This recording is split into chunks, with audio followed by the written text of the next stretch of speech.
The Halo universe is filled with wonder, mystery, and fascinating discoveries around every corner. With so much to explore, four friends decided it was about time that they boot up their consoles and discuss this universe that has grabbed their attention since childhood. JumperScape Audio kindly welcomes you to join them in the library.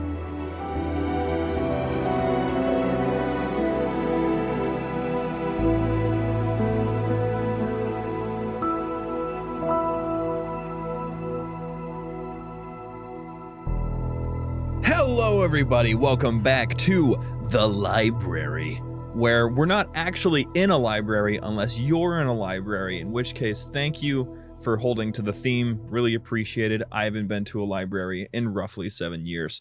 This week we're going to be talking about the Prometheans. Now class, who can tell me what a Promethean is? Digitized people. Yeah.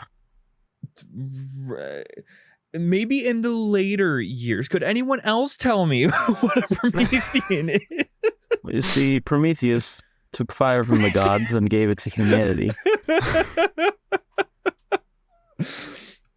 Well, I forgot that I'm the one that Prometheans were like the warrior class, right?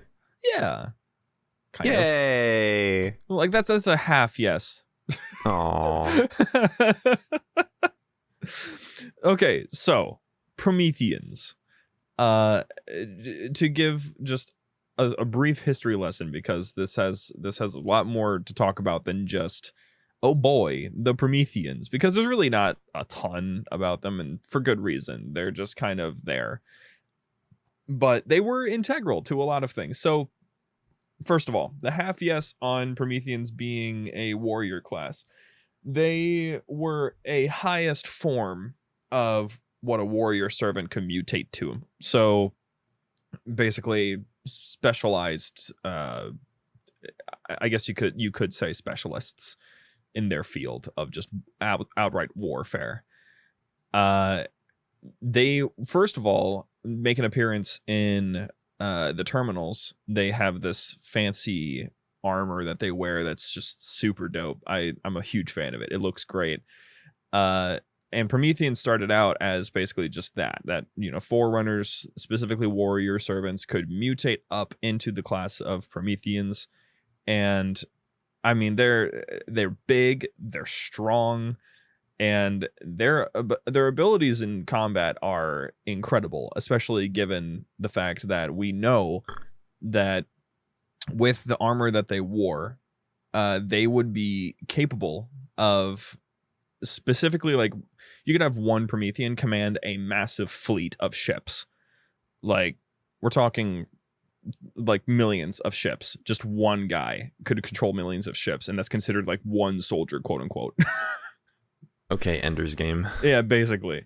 And they were a massive force to be reckoned with. They were quite literally massive. They were actually 2 times the size of a manipular, and manipulars are roughly the size of a human being. So, huge. They were huge. But the concept of the Prometheans were just that, super soldiers that were built for combat, built for protecting the Ecumene and the entirety of the Maithrilin, or other way around, protecting the Maithrilin and the entirety of the Ecumene. Or I guess as well, no, I can't make that joke. I was about to make a joke that would totally expose who we had on for a guest at one point. I can't say that. So don't worry about that. Just delete that from your mind. It's fine. But in the future, later on, after the whole conflict with humanity, and once things started getting a little bit frisky with Flood, the Didact realized that there's a little bit of a problem with having Prometheans. They're great. They're awesome. Real cool guys. Worked with them for a long time. But a little bit of a problem. They are totally susceptible to the Flood because, at the end of the day, they are, in fact, organic beings. So something about this has to change, clearly. And it's not going to be me. So I'm going to change them. So he went about the path of using these monstrous creations called composers. There was a lot of them, and all they did was take biological material, specifically that of sentience, and digitize that being and save their neural, like basically sort of an engram of their mind, and shape it into a creature that is nothing but warfare that will listen to his every command. Sounds a little dictatory, but that's kind of par for the course for both the Didact and Halo in general. So nothing really new there. So upon this, we have the leader units that were formed, the Knights. We have the Sentinels that were like the Watchers are technically a form of Sentinel. And Did not know that. Yeah, and then we have the Crawlers, and then later on we get the Soldiers. But I was going to ask, is there a sort of reason given for why we don't see the Soldiers until Halo 5, even though we were fighting Prometheans for all of Halo 4? Not really. I mean, it would Cool. it would be based on what I know about it, it would probably be best explained as you're just getting more forces since the entirety of the Prometheans were utilized by that point. So, because they were there in the novels, of course, they were referenced multiple times, and actually currently 343 Guilty Spark is in the body of a soldier. So that's pretty neat. It's a blue soldier. He looks pretty dope, actually. I don't know if he's still in there. I haven't read that novel yet, but it does at least start with him being in a soldier, so it's pretty cool. But Interesting. yeah, they only made an appearance when Cortana took over, so it really is just a thing that happened in Halo 5, and we just didn't see him in Halo 4. That was pretty much the gist of it. Sort of the same vibe of like, oh, why didn't we see drones in Halo Combat Evolved if they were there at the time and even make an appearance in the novels? That's such a good question. Anyway, they were in Halo 2 and Halo 3, so Yeah.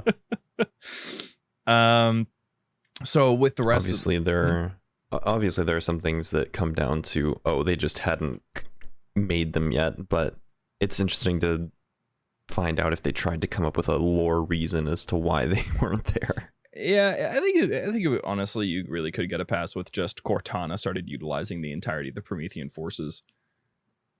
Just because, like, Didact, I mean, he only had the one ship with him. He had a couple support ships, but he wasn't using the entirety of what was available to him with the Prometheans, to be honest. That one ship that he had. I know. I mean, he was kind of blinded, though. I mean, he aimed for Arizona. Like, who goes for Arizona first? No offense, Arizona. He was like, I don't know, this looks important. I think maybe he wasn't like... I mean, obviously his goal was probably to just destroy all of Earth. So do you think that's just where he ended up and he just fired? Maybe, but, I would have at least, taken a couple seconds to find the greatest population center. It probably would have been somewhere in either the European Union or somewhere in North America. It would have probably been one of those two places. So, just wipe them out. Or it probably, if not those two places, India got really populated, pretty much like it is today. So, Then there's also Sydney, which is the center for the UNSC. Yeah, so, if he really wanted to take the time, I'm sure he could have, but I'm pretty sure he was just going for all-out destruction, and it didn't work out. But, this is kind of the way that it is, and the same thing happened, not really. He basically pulled it off with the Prometheans, but basically, the Prometheans, not all of them stayed loyal to the Didact after his little situation where he started getting questioned by the council, or he started questioning the council, and since the council was starting to kind of get paid off by the builders, his opinion was less interesting to them. The Didact's forces started to kind of shift. I mentioned before how some of the warrior servants, a lot of them actually, would start to shift towards builder security so they can maintain their status.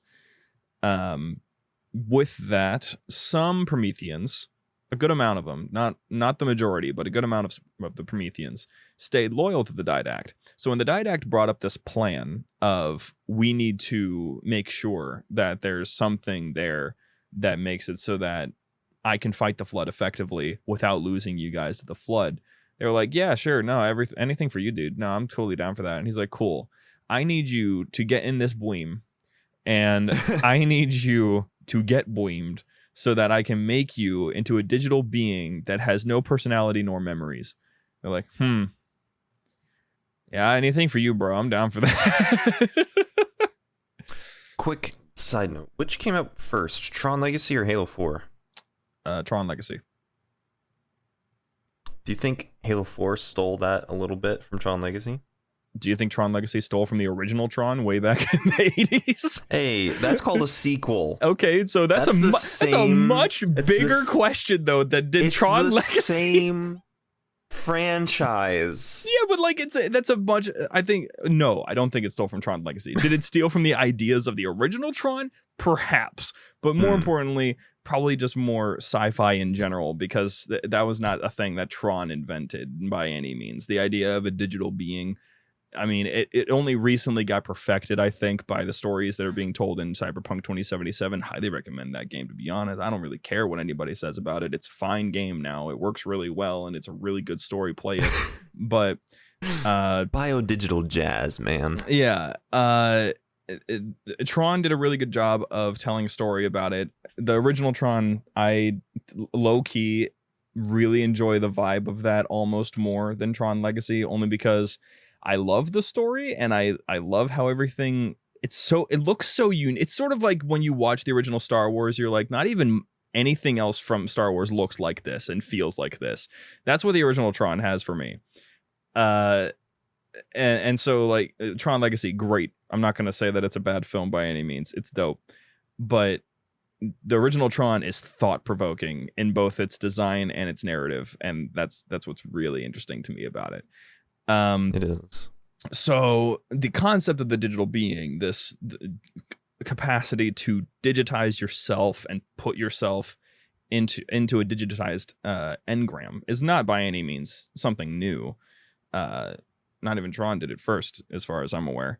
It's because books would have had to have come out before that, talking about that, and then those ideas would be translated into film. That's like basically 90% of movies are usually just, I read about this, I want to make it cool and visual. But the concept of the digitized transference with Halo is much different, considering that very specific thing about they do lose their personality, they do lose their sense of self, and they completely change form, and the digitized beings are made real. So it's like, it's a very destructive version of that idea of, let's digitize somebody. This is like, we're going to completely change who you are, and the only thing left of you will be the evidence that you were once something else. Was there a reason for getting rid of the personality and everything? Because they would still have been really good warriors. Well, as far as I'm aware, not really, unless it was just pressed for time. Because it was possible for the Forerunners to take somebody and digitize them into an engram that had personalities, such as with the monitors and everything like that. But sorry guys, we got a time crunch. The personality DLC is going to come out later. But it should also be noted that the monitors often didn't have memories of who they once were. No. Sometimes they did, but it was more like it would slowly deteriorate over time, that they would just forget what they once were. It would start with forgetting what it was like to have senses, and then it would be forgetting like people you knew, and then it would become forgetting your name, and then you're just that. And that sounds very similar to the smart AI. Yeah. And so Guilty Spark, when he was destroyed, when he was rebuilt by Oni, that was when he had gotten everything renewed and he could remember everything again. And that's what started his whole journey of trying to find the original ISO Didact and trying to find his old pals, because apparently they were, at least to some degree, there was some evidence of them being around, and he wanted to find them. But that was after everything. And so Forerunner machines losing their sense of personality and sense of self is nothing new. So it wouldn't really surprise me at all if Didact really was just like, I need an army that I can command at any point that has no feelings, and will quite literally just fight as hard as they can because there's nothing else that they would rather do. What a terrible guy. He a little What a bit, guy. but to the same degree, it was a voluntary thing. He didn't force his Prometheans to do it. Now humans, on the other hand, Yeah. And there's them. So this is what happened there. The Prometheans were formidable. Once they were converted into digitized warriors, they were very powerful, and they were doing a pretty good job of fighting the flood. However, the problem was that there was a massive amount of flood and only a small, relatively speaking, in terms of Forerunner army sizes, small force of Promethean knights. So the knights were powerful. They were strong. They could take on the flood just fine, but they couldn't take on the entirety of the flood across the entirety of the war, because there were too many fronts. There were too many places that the flood was attacking and making a presence. So in order to, try to bolster his forces, the Didact took a desperate measure and went to Omega Halo, which, if I remember correctly, Omega was the 6th ring. So yeah, that's was it? I honestly can't remember. I don't actually remember. No, wait, no, I think it was one of the ones that got destroyed, wasn't it? Hold on, I'm just the circular things. I'm just checking real quick. Yeah, it's one of the ones that was destroyed. So don't even have to worry about it anymore. It's not even there. But Yay. He went there. There was a rather large presence of humans there. There's actually, I'm pretty sure that this ties into one of the novels. But, man, if you read that novel, this one is in Halo Silentium. It's rough. It's a very rough story, especially since I'm fairly certain, well, no, that would have been Primordium, but Silentium and Primordium both are rough, just because I know for a fact in Primordium it details what it feels like to be converted from a living being to a digitized being, because you're following 343 Guilty Spark when he was Chakas. He starts as Chakas, and he gets taken by Forerunners, and then you get this incredibly visceral and detailed this experience that he has as he's converted by the composer into a monitor. And that sounds terrifying. It's written beautifully, but man, it is wild. Greg Bear did a fantastic job with that portion of the book. It sent chills down my spine when I heard it for the first time on Audible. And it did the same thing while I was laying in my bed reading it. It was not a good time, but it was great at the same time. Definitely have to read those at some point. Oh, dude, they're so good. I was telling James this. I think it might have been either this morning or just yesterday. I was telling him about there's this. I have this cousin now, thanks to being married to Cheyenne. And this kid is like 10 years old. And for his birthday, because he was interested in Halo, like he saw my wallpaper at some point. He's like, "What is that?" And it's a wallpaper from one of the episodes of Tarkov. And I was like, "Oh, that's Halo." And he's like, "Oh, what's that?" And I'm like, "That's a loaded question." Let me tell you. I tell him just a couple I of have things. a whole podcast about it. All I did was basically just tell him who was on the screen. So I was like, "Oh, that's an ODST. So that's an orbital drop shot trooper. It's like a special soldier, and then there is a character named Abaddon. He's a precursor AI. Oh, it's a precursor. Oh, well, precursors were the blah, blah, blah, blah, blah." I basically went into a whole library episode for the kid. Oh my goodness. But it was like condensed into like 10 minutes. So it wasn't all that much because I knew I was only gonna be able to hold his attention for so long. But he was interested, and he had been reading a ton of books. And I mean, the kid just loves to read. So for his birthday, I got him the Forerunner trilogy. And I was informed about 3 weeks later that he had read all 3 of them. And excellent. And he specifically targeted one thing that I said, which was, you're going to need to read it maybe a couple times because it's very difficult to comprehend a lot of the things that they're talking about, since it's very philosophical, but also there's a lot of technical stuff going on, especially with converting a living being into a mechanical being. And he specifically replied to that when telling somebody else to tell me this. He's like, I thought it was easy. You said he's 10? Yeah. No, Wow. I'm like, okay, either you're lying or you're a genius. He's going places. Could be. I'm gonna give him more though. I was just waiting for him to either give me an indication of what he wants to read next, or if I just want to, I'll just move up and do the next thing on the timeline, which would be Contact Harvest. But yeah. I'm thinking he'll probably like Contact Harvest a good amount. Just tell him not to read the last little bit of. Well, the book. that's the thing. That's like, I'm not sure if I want to wait until he's like 13 maybe for that one, and then just get him other books and be like, oh, here's the prequel, by the way, to all of those. But he's also one of those kids that's seen a lot of stuff. I just don't know if I want to add to that. I've seen a lot of stuff. You know what I mean? Yeah. So, it's just entertaining to try to figure out that whole debacle. The way that I've settled on it is I'm just gonna skip Contact Harvest and move to the next 3, and then when he's quote unquote ready, I'll just toss him Contact Harvest, so that I know he won't be thrown for a loop by that sudden, oh, Johnson's getting some. Which beneficial to not have an actual detailed love-making scene. Very appreciative of that. It is very speedy. I don't know how else to describe it. I don't find it beneficial. I feel robbed. I wanted to see Sergeant Johnson's Johnson. I'm gonna move on. I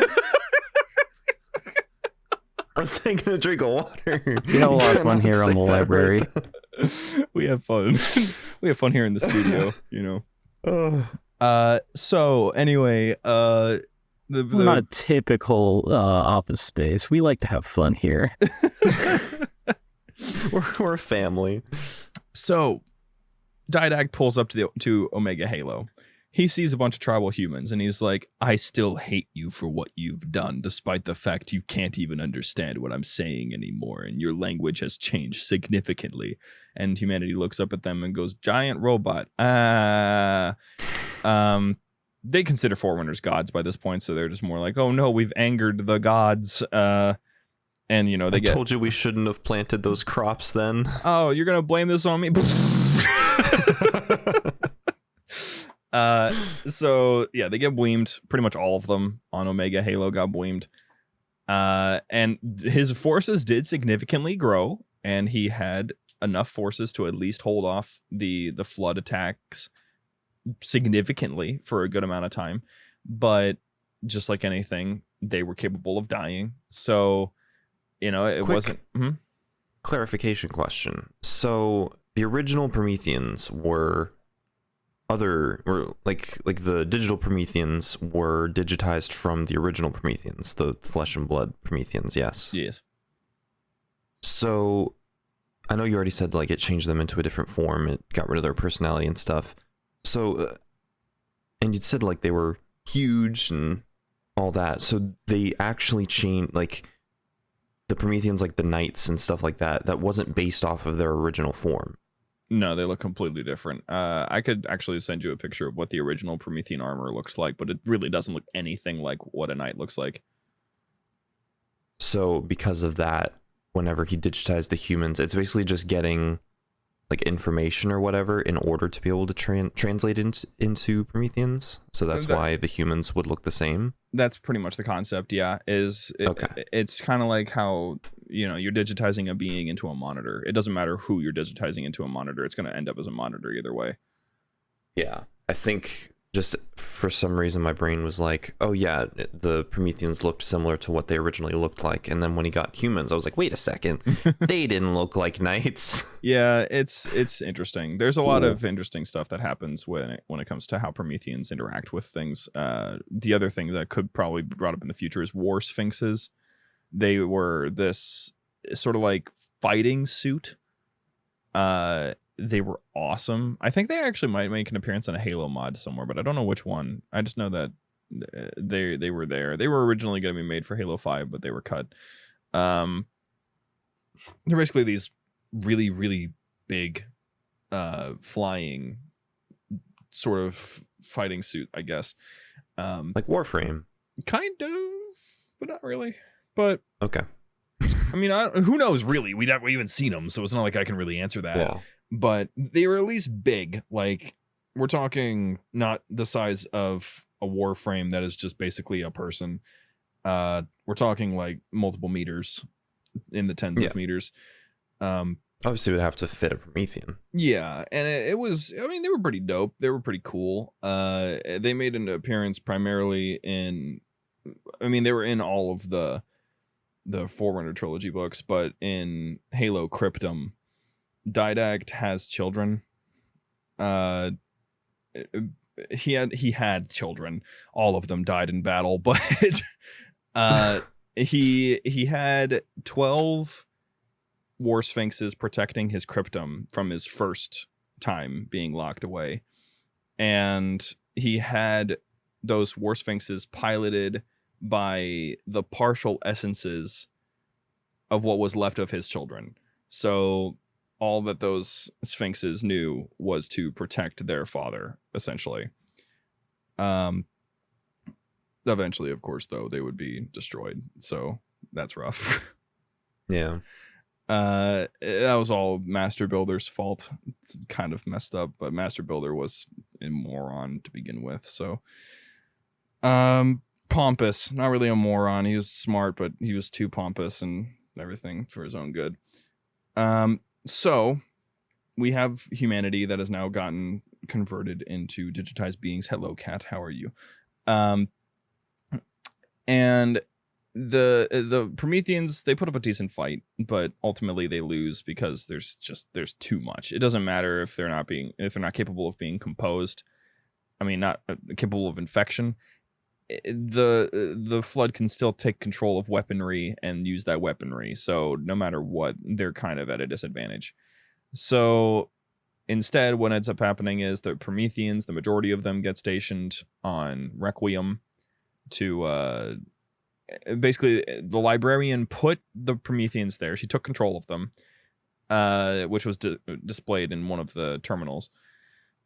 And when she does this, the Prometheans' only goal, the reason why the Prometheans were attacking us to begin with, is because their only goal is to prevent someone from awakening the Didact.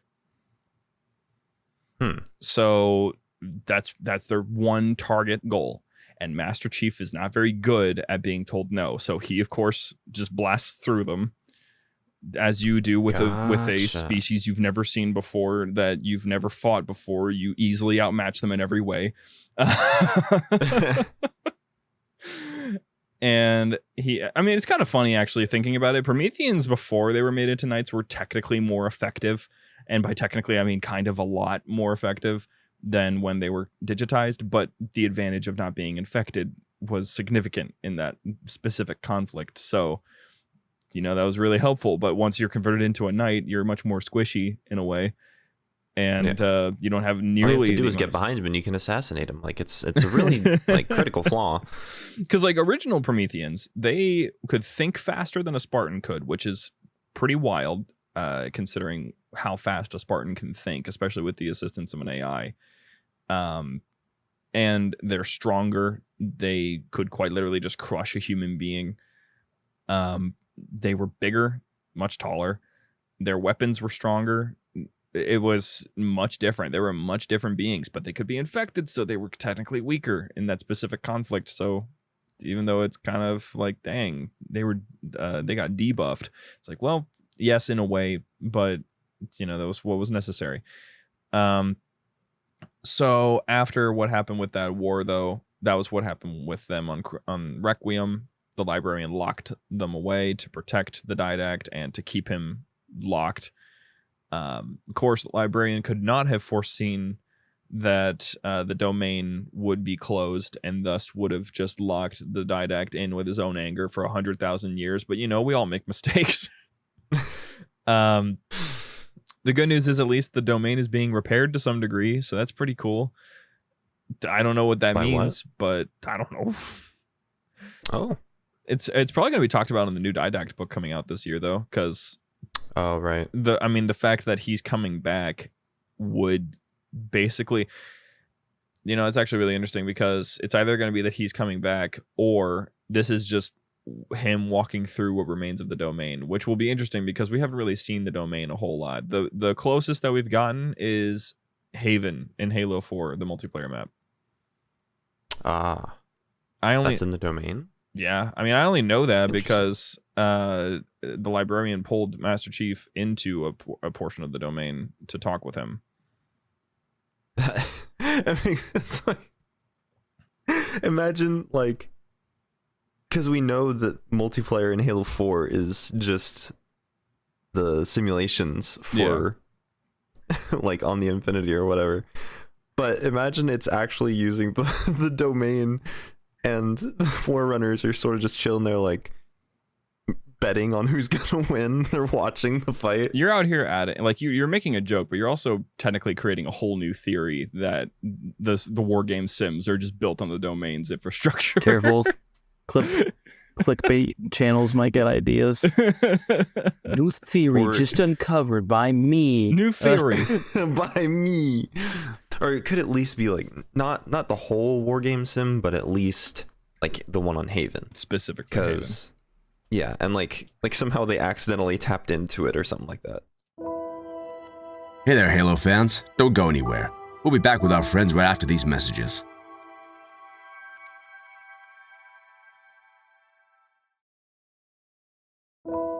I wonder if they actually did confirm if Haven was supposed to be based on it's supposed to be based. If Haven was supposed to be based. It is pretty based. I like that map.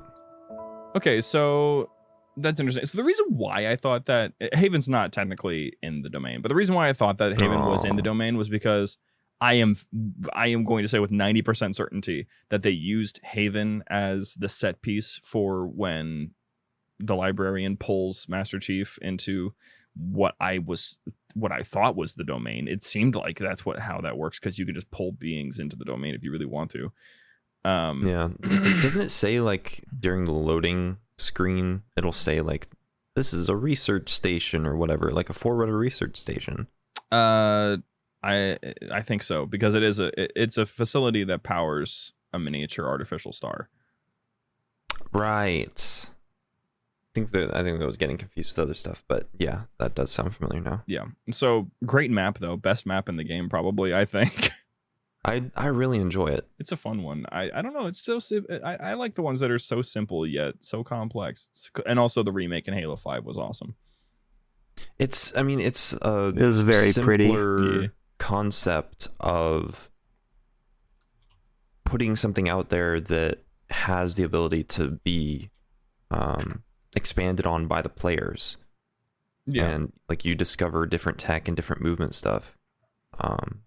And it also, I think that map shows the skill gap very well in knowledge of where you're able to move and what you can use in order to get around the map quickly, sightlines and stuff like that. So yeah, I think that's a very good example of a very good map. Mm-hmm.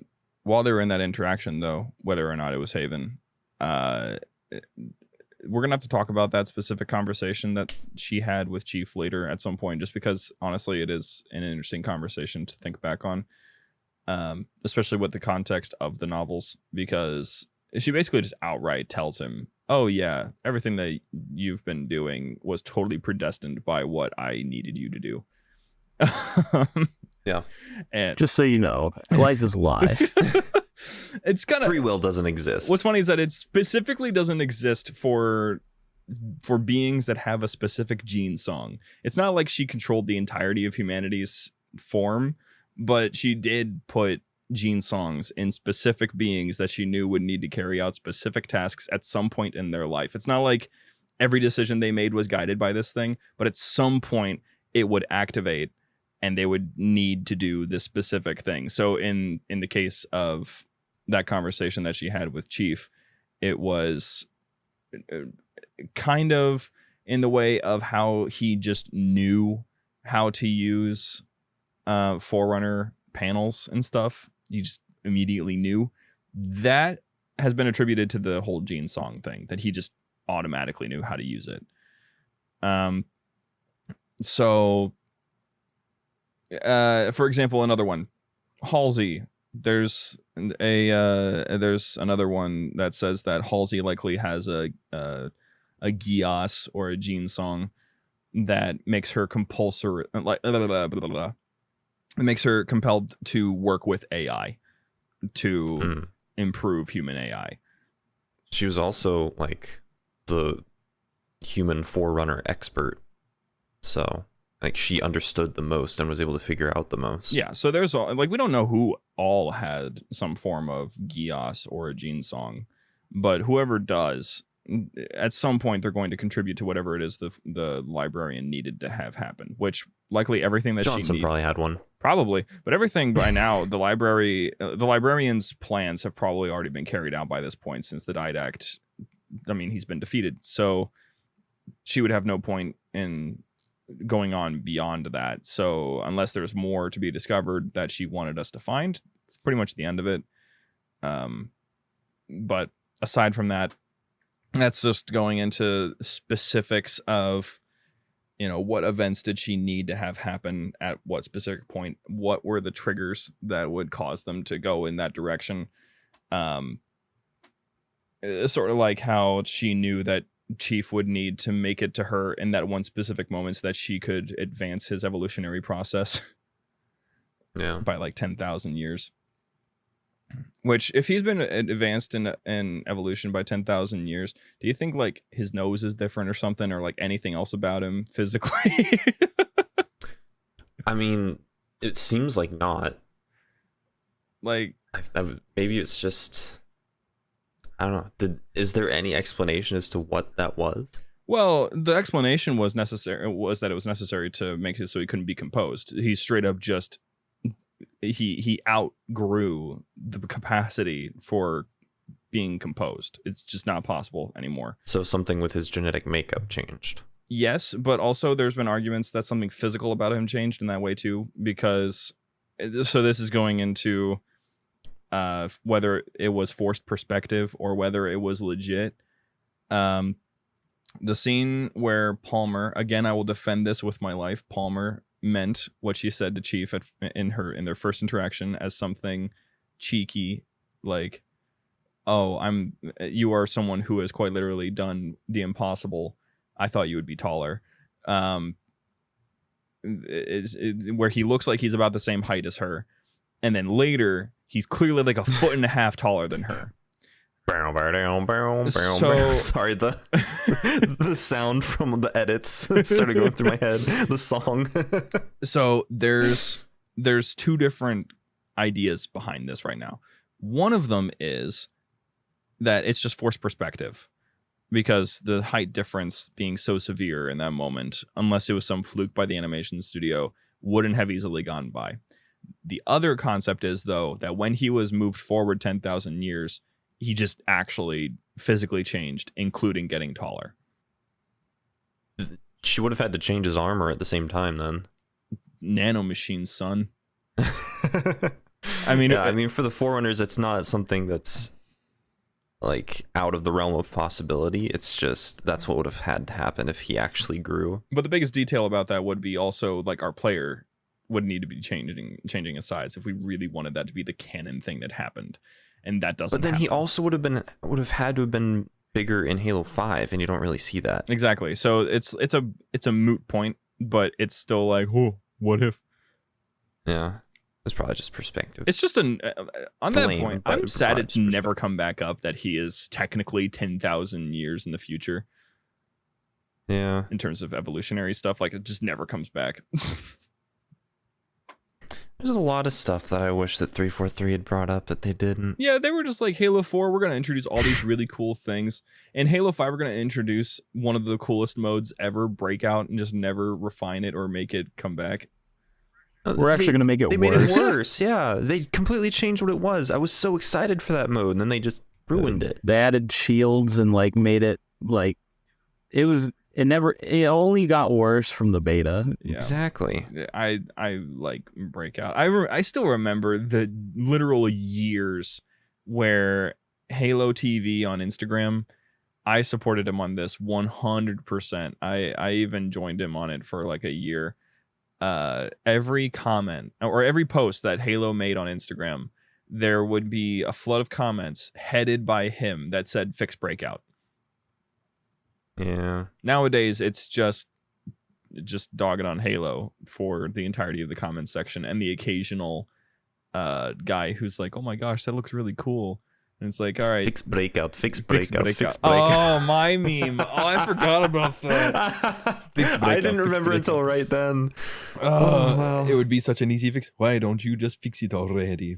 Fix breakout. Fix breakout. Oh, such a good meme. Oh, man, I got to go back and watch all of my old stuff. I've probably forgotten all of my memes by now, and they're all going to be funny to me now. Make it another stream. Do another stream where you go through all of them. I could do that. I could probably bring that back. Although most of my audience, quote unquote, they weren't really an audience. Let's be real. Anybody who subscribes to a meme page, yeah. They're not an audience. They're there for 5 seconds, and then once you stop posting, they're gonna move on to the next guy. Of course. You know, maybe they'll be interested. There were like the 2 loyal fans who showed up to your streams. Yeah. I liked those guys. They were cool. They've never made an appearance ever again, but they were really cool guys. So Prometheans, back on to them, because that was a good transitioning point, because there after what happens with getting left on Requiem. I mean, that was the end of that. They eventually get brought back to Didact's control, and then we fight them. There you go. Yeah. So, once they were converted back to the Didact's control, their control was shifted once again because Master Chief took out Didact, and then Cortana goes just a little loopy, and when she merges with the domain, which I just think confirms that there's always a possibility the domain has been in play this entire time, because supposedly the domain had been destroyed, or at least inaccessible this entire time, but the Warden is there, and the Warden is straight up like a being of the domain, kind of. Not like of the domain, but he watches over the domain. Not to the degree that Abaddon does, but he does. And then Cortana interfaced with the domain and then took it over. Like, she has direct access to it. So it's clear that it was at least somewhat functional. It's not like her appearance fixed it or anything. So she takes over the Prometheans, and that's when she starts utilizing their full might. So the Knights get a little different, supposedly more towards what they were in the original conflicts, and then the soldiers make an appearance, and the forces all change, and everything is different. From there, that's kind of unfortunately the end of their whole thing, because like the Prometheans, they should have been in Halo Infinite. Yeah, like there's so much, like it just skips. It's completely unresolved. There's so much time, Which I think, and so many events that are just skipped. I mean, it goes into the root of 343's biggest problem, which is overcorrecting. They freak out and then just say, okay, some people didn't like that, so we're going to scrap it completely and ignore it to make you all happy. You're all happy right now, right? Right? Right, guys? No. Cortana's gone. Like... Gone. What? Like... actual, like, blew herself up. She is gone. Yeah, we're not gonna resolve this, or make it make more sense. We're not gonna fix it. We're just gonna end it. You're just gonna watch this happen. It's going to happen in an environment where you weren't even there for it, so you're completely disconnected from the event happening. But you did walk into a room and watch a hologram of it happening, so you were there for it. Yeah. And we're going to just kind of leave it at that. And thank you for playing our game. It was kind of funny, though, how frequently Halo Infinite was just Master Chief stumbling upon things that have already happened. Yeah. I mean, how else? That's pretty much the only thing they could do. If they're going to just skip so much, then they have to fill in the gap somehow. Why not watch it while in game? Because, we never had terminals. That's not something that Halo's really known for, to be honest. Insane. So That's fun. Prometheans, though, I mean, I think it would have made complete sense if they were actually on the ring. Like, if Cortana had been there, even just 6 months ago, like, they would have been there. There would have been forces left over. The Banished would have been fighting them more than likely, because the Banished were just as terrified of the Created as humanity was. That would have been cool. It would have been cool. There's a lot of things that would have been cool, but that would have been the coolest, probably, watching territorial wars between the human remnants of whatever battle fleet was there, the Banished, and the Prometheans. That would have been absolutely awesome. Right. It would have been like in Halo 4 whenever you get to a new area and the Covenant and the Forerunners are fighting, except in an open world thing. Sort of like how in Wildlands sometimes the Unidad and the Santa Blanca will just start fighting. Yeah. Or the rebels. Then you have these factions, and then the Prometheans could have their own facilities that it's just the Prometheans. Yeah, it would have been. But no. And, you know, there's people that are like, oh, it's because of the layoffs, it's because of the funding, it's because of mismanagement, it's because of a lot of things. And, you know, it ultimately comes down to no one cares anymore about the franchise. And that's why I am very happy to have learned that very recently, like I think today, perhaps, this is recorded on June 29th, 2023. There were some nice things coming out, including Microsoft might have finally stopped their employment halt. So, did you guys hear about that one? No. So, in attachment to what happened with Microsoft laying off 10,000 employees, including 100 employees at 343, they had put a halt to all hiring. They weren't hiring anybody, which is abnormal because usually they're always looking for the latest great mind. So they put all that on pause, and that wasn't seen as a very good thing, considering that meant, you know, you're kind of just stuck with what you've got, especially with our situation with 343. But needs have arisen because some portions of Microsoft and portions of 343 have been getting job openings. So I'm assuming this is coming out of the fact that 343 currently has no leadership positions filled, aside from the one that Pierre is holding. And the one lady that I don't remember the name of that is managing most of the esports stuff.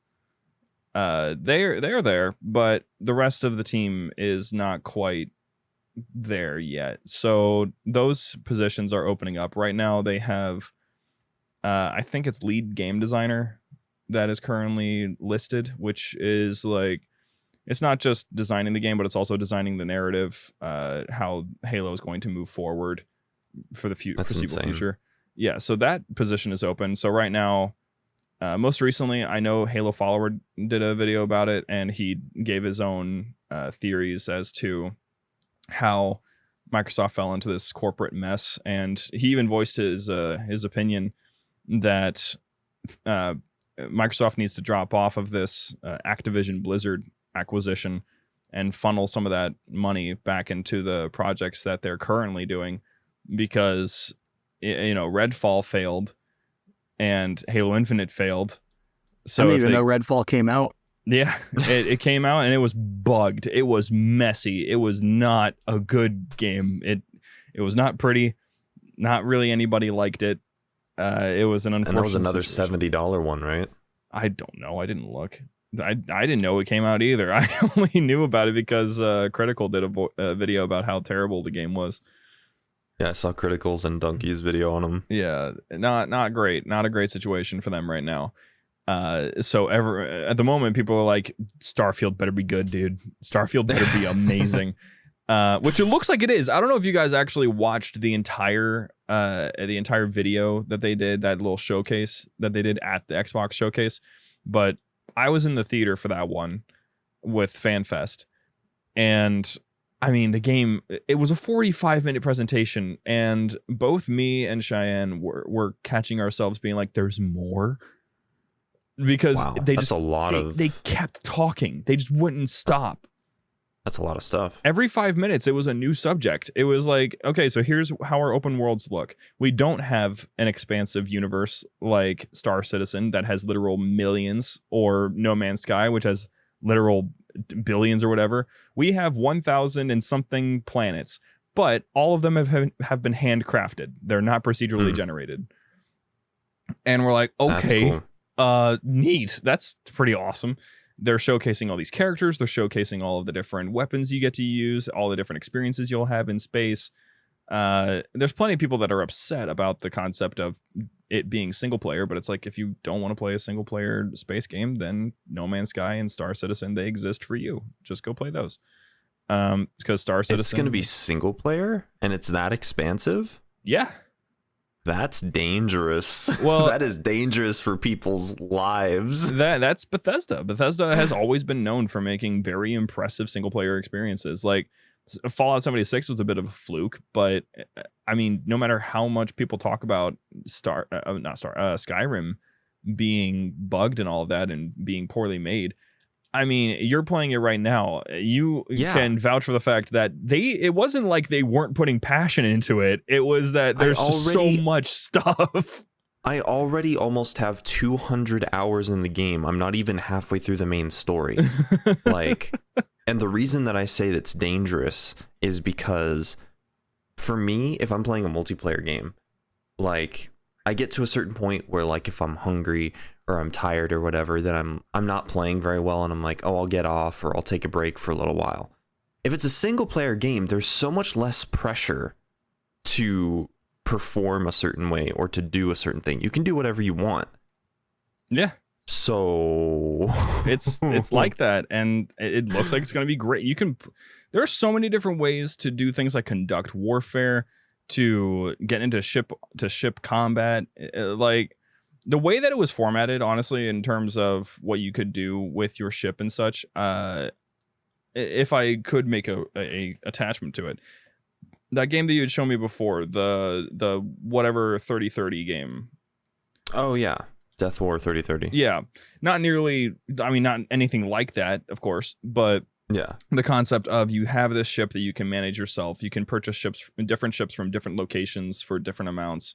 You can capture ships. You can manage your crew on this ship. You can interact with your crew. You can take on bounty hunting missions or mining missions or anything like that, exploration missions. You can do anything you really want. Your career is your own, whatever you want to do in this universe. But there is an overarching narrative that it is there if you really want to do it. But there's so much side content that you will probably be not touching the main content for a very long time in between sessions. Yeah. And the game itself looks awesome, but that's sort of the situation. Is if Star Citizen does not do well, if it flops, then Microsoft they're in deep. They will. You mean Starfield? Yes, they will not. They will not have a very good time, and so people like Halo Follower with his take, saying that, stop with this acquisition of Blizzard because you need to funnel your money back into what is making you money in the first place. Because this acquisition is going to go for $80 billion. And that's not exactly like pocket change. That's like, oh, we're going to bet on a monopoly here, a near monopoly. Let's be real. If you acquire Activision Blizzard, you control a massive portion of the Sony will have nothing left except Spider-Man.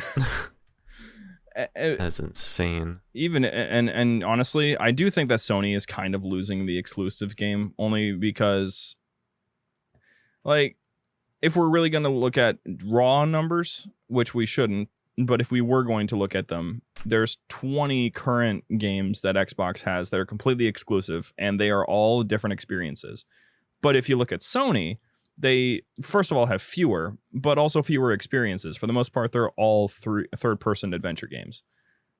And, yeah, I mean, that's great. The games are awesome. I'm not going to be like, oh, God of War is terrible or Spider-Man is awful. No, I'm getting that thing on PC. I love them. But if you're going to win the exclusives game, you need to have exclusives that are unique and are well-crafted. But Microsoft has failed twice in a row, and that's not looking good for their goals here of being the superior exclusive console.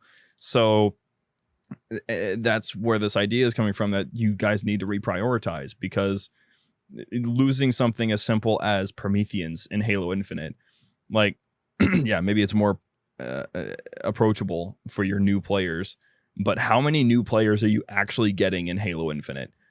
Are there people that are looking at Halo and being like, oh, I need to get the latest Halo still? Like, by this point, why not cater to the veterans that are still playing it to this day, who are playing Halo Reach on Exodus currently on legendary difficulty? That's what I'm doing. Like, why not do that? Because you can't just say, oh, we cater to every audience. It's like, that's cool. Not every audience wants you right now, though. You're not exactly an appealing. It's like, oh, I'll take anybody. My door's open. It's like, yeah, everyone wants your door to be locked at the moment, though. So it's like, come on, you can't just keep on being like, oh, we're open to every audience, to every person. Like, we are here for everybody to enjoy.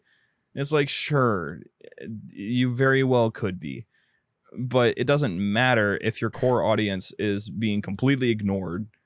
And more importantly, you're not trying to make some sort of bridge that makes it so that if these people, like if these new players wanted to go back and see what Halo was like, and more than likely they're going to fall in love with it, they're going to end up asking the same questions that we're asking. Like, why aren't the Prometheans there?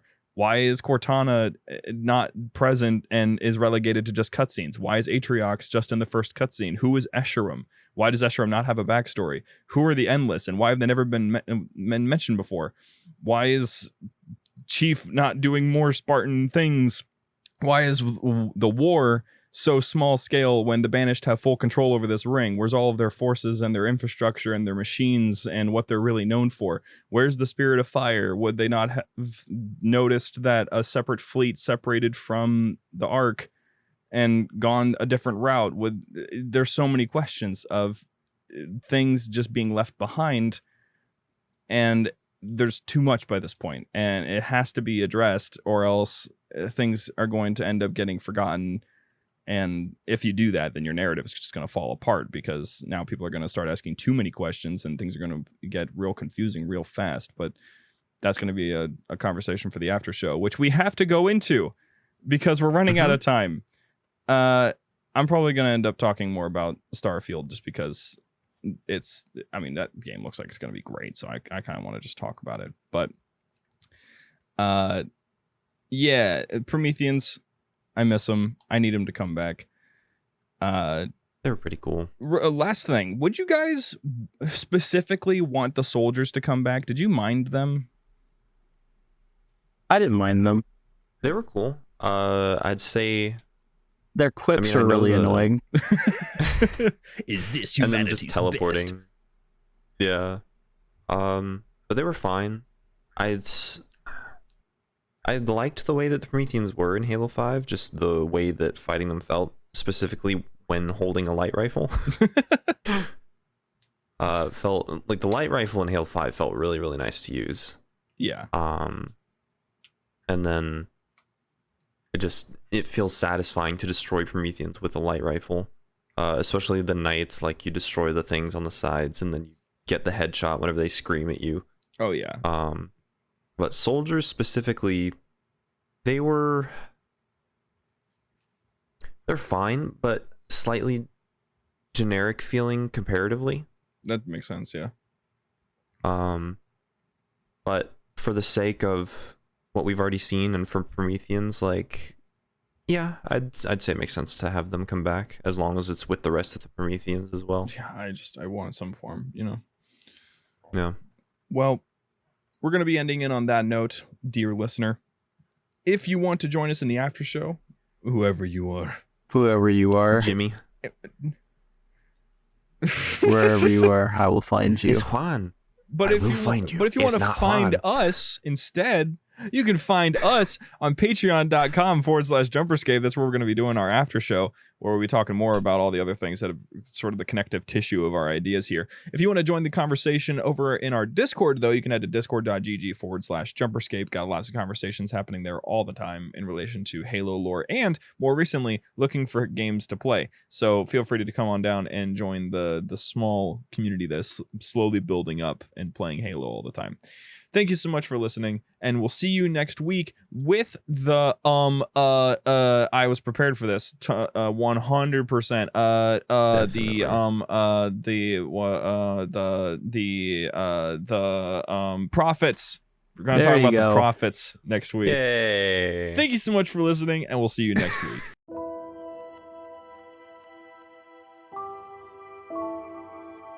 The library was produced and published by JumperScape Audio. Funding was provided by our fantastic patrons on Patreon. If you enjoy the show and wish to support JumperScape's future projects or get some sweet benefits, join our Patreon at patreon.com/JumperScape or become part of this truly special community at discord.gg/JumperScape. Thank you for your listenership, and we hope you enjoyed.